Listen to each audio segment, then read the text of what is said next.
des Verco est implanté dans la province du Grand Katanga, comme vous aimez bien appeler.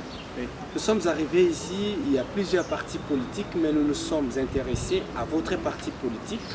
Pouvez-vous nous expliquer brièvement la signification ou bien votre parti politique qui se trouve devant nous avec un nom là en abréviation pour que ceux que vous suivons à travers les ondes, partout à travers le monde, puissent avoir l'idée sur votre idéologie, également votre point phare qui fait la valeur de votre parti politique en RDC.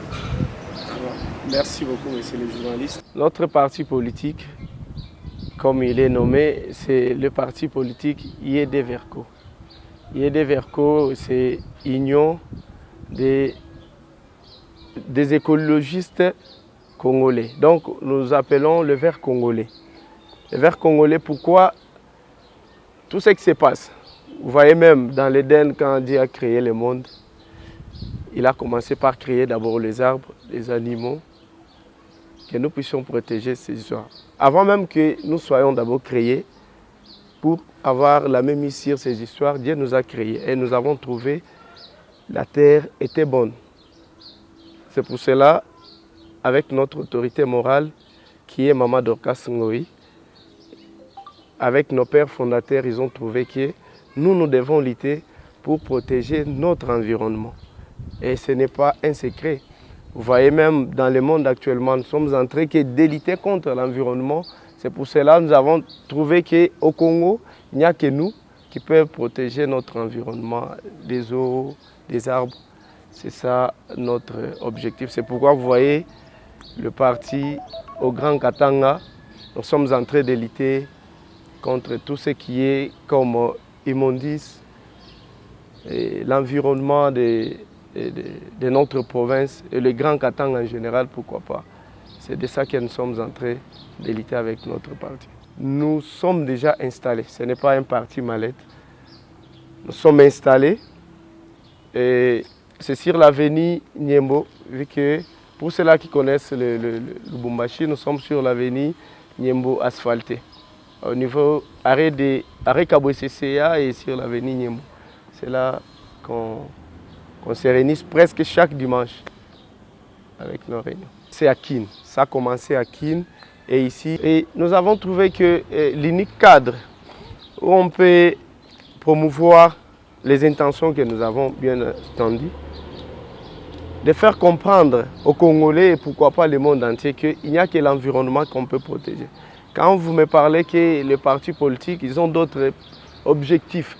Et l'objectif que nous avons, nos objectifs, c'est très meilleur que les autres parce que l'environnement concerne tout le monde.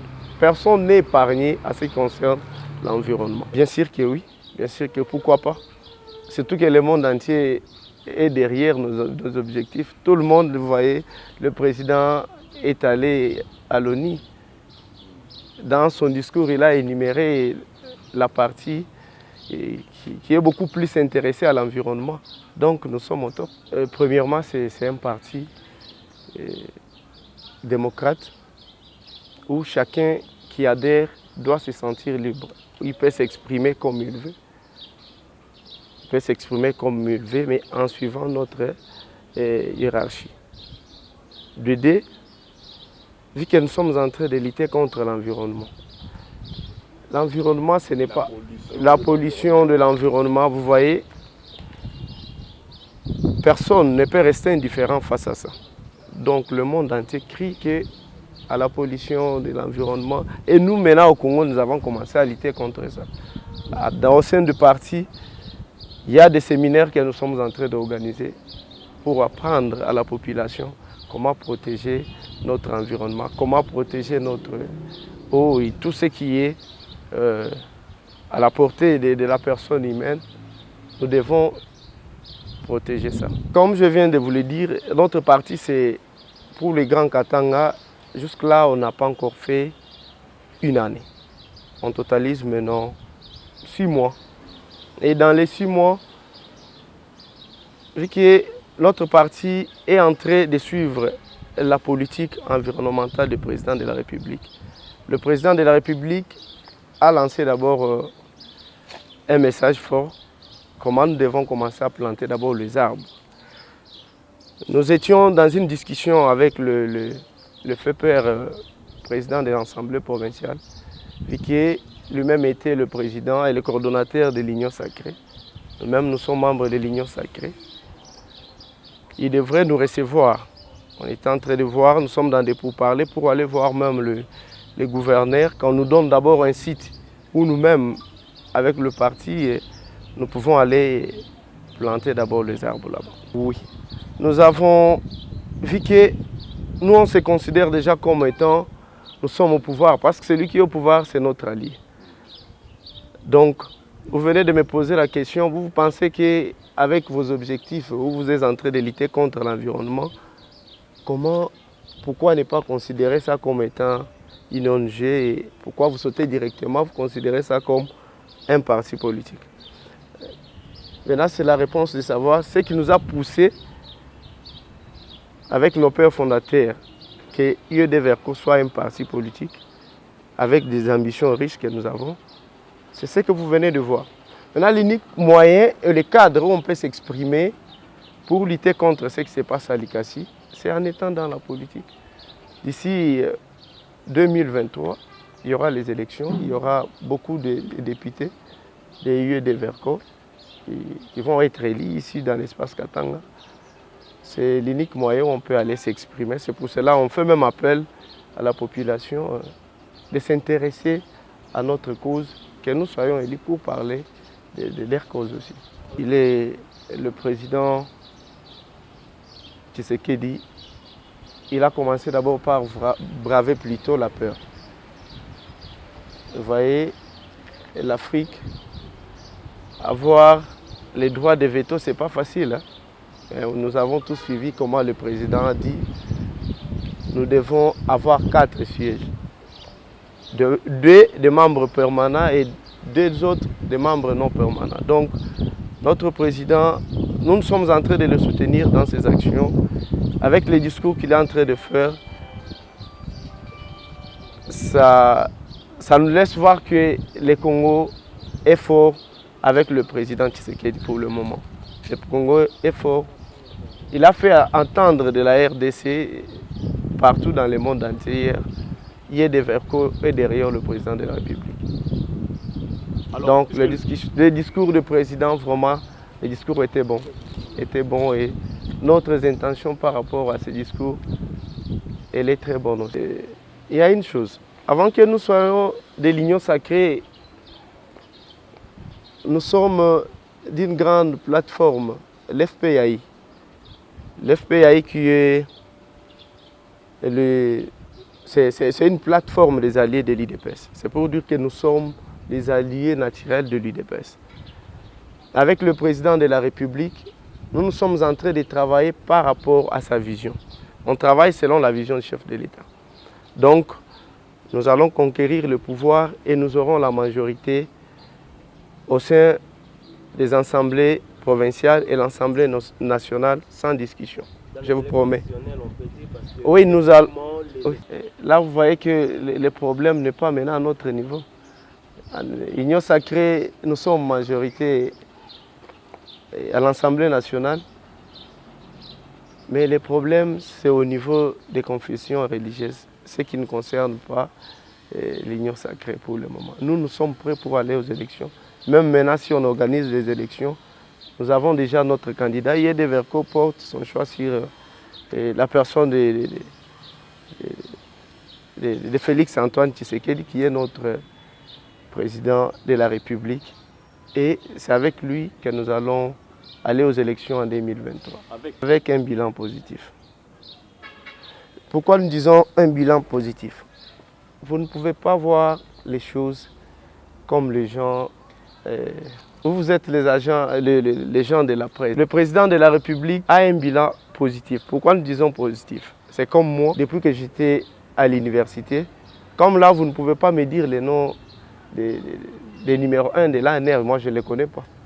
Je ne les connais pas. Pour moi, je considère que c'est un bilan positif parce que depuis que l'ANR a cessé de traquer les gens, c'est un bilan à la gratuité de l'enseignement. C'est une disposition, vous voyez, le Congo était dans les trous.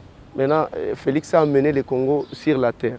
Maintenant, nous sommes sur une plateforme. Maintenant, aujourd'hui, vous connaissez quand même ce qui se passe à la présidence. Si vous pouvez me dire, il y a eu 3 ans, ce qui s'est passé à la présidence, les billets qu'on dépensait à la présidence, on ne connaît même pas. Vous êtes un homme de médias, vous pouvez me rappeler. Non, rappelle-moi, vous nous apportez des preuves où vous connaissez même le listing de ce qui s'est passé à la présidence passée. Ces jours-là, quand le ministre a pris l'arrêté, c'était une fête de ma part. Donc, vous venez maintenant d'énumérer encore ce que j'avais oublié. Donc, le président de la République a un bilan positif. C'est depuis que le Congo est Congo, les réserves d'échange, on n'a jamais atteint les montants que nous avons maintenant, à peu près 3 milliards de dollars. Nous devons accepter quand même. La liberté d'express, vous qui êtes journaliste, vous êtes mieux placé. Pour la presse, vous êtes totalement libre. Moi, je peux me dire, ici, j'étais ici en 2016, le moment où il y a eu tout ce qu'il y a eu avec les troisièmes pénaltys avec les autres. On était là, il y avait des journalistes qui ne parlaient pas. Les autres étaient traqués. Et aujourd'hui, on est libre. Moi, j'ai toujours dit, il faut accepter quand même quelqu'un, même pour le peu qu'il a eu à faire pour nous. Aujourd'hui, nous sommes à mesure, vous et moi, comme on est là. On peut trouver que notre droit à ce qui concerne la presse est bafoué. On peut marcher sans être traqué. Comme on est là, vous pouvez marcher. Mais à l'époque, ce n'était pas ça. Est-ce que vous pouvez me citer le nom d'un seul journaliste sous notre régime qui a perdu de vie? Interpellé, oui. Interpellé à la justice. Est-ce que je suivais M. Jean-Marie Kassamba, qui est le président de la presse, de l'Union nationale de la presse et de Kinshasa. Il disait, il condamnait même certains de vos confrères. Nous aussi, les COJEC, nous avons condamné cette arrestation. Non, vous avez condamné certains de vos confrères. Vous quittez votre mission qui est peut-être... Parce que c'est le 4e pouvoir, on ne peut pas douter de vous. Mais le 4e pouvoir, en droit, on dit, là où vos droits terminent, hein, c'est là où vous devez laisser aussi que les droits des autres commencent. Vous ne pouvez pas mélanger la presse en étant libre avec autre chose. Oui, et de ça, moi je me réserve le droit de commenter sur ça parce que vous avez bien dit que ça s'appelle vie privée. Tout un chacun de nous est censé avoir sa vie privée et la vie publique. C'est que nous, en étant de sa famille politique, on peut commenter sur sa vie politique qui est liée à la vie publique. À ce qui concerne sa vie privée, là, ça s'appelle bien intimité de la personne. Chaque personne, c'est comme les jours où il y avait des marches de soi-disant les opposants, on a quitté la vie publique de quelqu'un pour aller dans sa vie privée. Donc, à ce qui concerne sa vie privée, je me réserve le droit de commenter sur la vie privée du président de la République. La CENI est apolitique. Pour moi, je peux dire que la CENI est apolitique. Pourquoi je disais que c'est apolitique? Quand on a confié cette mission aux hommes dédiés, on sait que l'Église est censée être au milieu du village. L'Église n'a pas de parti politique. Maintenant, quand on arrive à découvrir que l'Église a un parti politique, c'est comme quand on est en train de crier que le président puisse trancher. Moi, je ne trouve pas que ça, c'est une mission qu'on peut encore confier au président de la République. Donc, la CENI est apolitique. Il faut que l'Église catholique et l'Église... je peux dire la confession religieuse en général, puissent trouver un compromis. Nous qui sommes politiques, nous attendons ce qu'ils doivent produire comme candidats et on est là. Il y a ce qu'on dit liberté d'expression, liberté de marché, c'est garanti par la loi. Mais ça va, d'information, oui. Ça va se faire en conformité avec les autorités de la ville. Supposez par exemple que, comme ils étaient en train de marcher là, l'hôtel de la ville n'était pas informé. Le moment où il y aura peut-être d'autres incidents, qui sera responsable? L'État, vous pouvez marcher, mais il ne faut pas oublier que l'État aussi a une mission de protéger ceux-là qui sont en train de marcher. On peut vous donner les endroits où vous pouvez marcher. C'est pour ça que vous n'êtes pas mis d'accord plutôt avec l'autorité établie. Vous allez marcher sur une route qui n'était pas autorisée pour que vous puissiez marcher. Et au moment où vous aurez les incidents ou autre chose, là, les responsables, on va dire, le régime de Tshisekedi a tiré. Donc, ce n'est pas ça. La Mouka, ils étaient libres. Et le gouverneur, moi j'ai suivi comme tout le monde, le gouverneur leur a autorisé de marcher le 17. Ils ont refusé, nous n'allons pas marcher le 17, nous allons marcher le 15. Que la Mouka nous dit seulement que leur mobilisation n'avait pas réussi.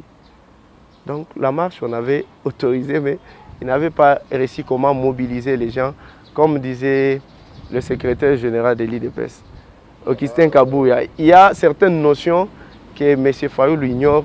Il est censé faire un pas derrière, apprendre ça et il peut avancer maintenant en étant libre. Est-ce que nous, on ne peut pas avoir peur de Moïse Katumbi? On ne peut pas avoir peur de Moïse Katumbi. Et si on devrait avoir peur de lui, si qu'il était comme vous le pensez là, surtout qu'il est beaucoup plus attaché à la presse comme vous. On parle de certains de vos collègues qui sont dans sa poche. Je disais ceci. Est-ce que si on avait peur de lui, pourquoi le président a autorisé que M. Moïse puisse rentrer au pays? C'est simple. Pourquoi nous avons autorisé qu'il puisse rentrer au pays? Il avait tout le pouvoir de refuser, vu que c'était lui, comme vous pensez qu'il était candidat. À ce qui concerne la loi Tchiani, le président a été clair à ce qui concerne cette loi. Le président de la République nous a déjà dit, lui n'est pas dans cette histoire. Les gens confondent les choses. Nous sommes libres. C'est là que je vous dis, dans le régime de Tshisekedi, chacun est libre de s'exprimer comme il veut. La loi Tchiani c'est un Congolais. Actuellement, non, je dis bien, il est de la nationalité, donc nationalité américaine d'origine congolaise. Il est dans son pays. Non. Il est dans son pays. Américain. Non, il est là. Le président a dit, vous voyez, il y a la diaspora congolaise à l'étranger. Nous devons faire tout pour qu'on puisse voter de la double, de la loi sur la double nationalité, de façon qu'on puisse amener, non pas énervé. Il y a des Congolais qui sont milliardaires à l'étranger. Comment ils peuvent venir investir chez eux et se sentir libres? Qui ont une seule nationalité, dit la Constitution. Non, c'est la Constitution actuelle, oui. Maintenant, je vous dis, nous voulons assez que nous puissions voter cette loi qui va permettre aux Congolais qui sont ailleurs de rentrer dans leur pays. Merci Président d'accepter notre interview exclusive à présence des journalistes provenant de Kinshasa, notamment. Vous étiez en face de Diego Kaïba pour le compte des magazines La Voix du Peuple émettant en direct de Kinshasa. Vous étiez également avec l'éditeur responsable du journal La Rupture News et puis Congo Fort Télévision. Également Amal Média, extension du site d'information et puis YouTube depuis Canada, ici dans la province du Haut-Katanga. Et moi également pour le compte du groupe des médias Top 243 News.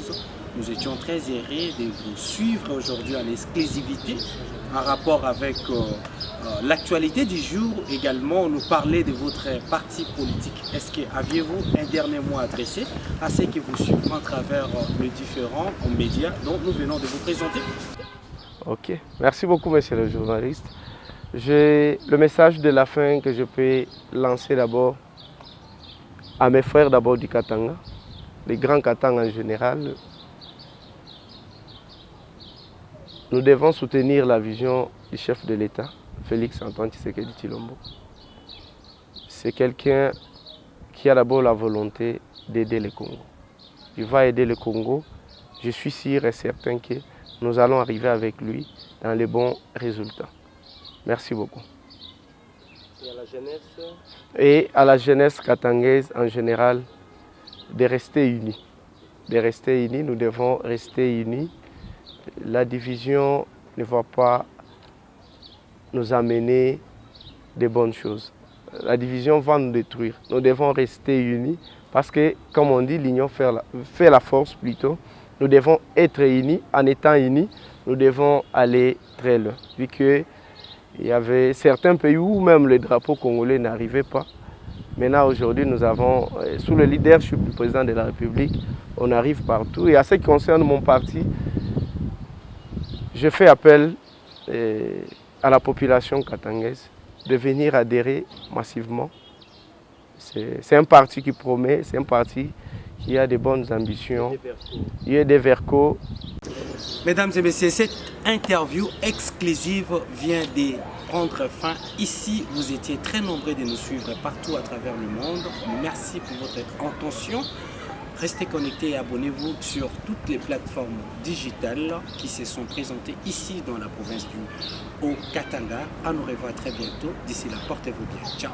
Pour vous informer de l'essentiel de l'actualité en République démocratique du Congo, il vous suffit de vous abonner sur Top 243 News TV. Également nous lire sur www.top243news.com. Au nom de toute la rédaction, nous vous remercions.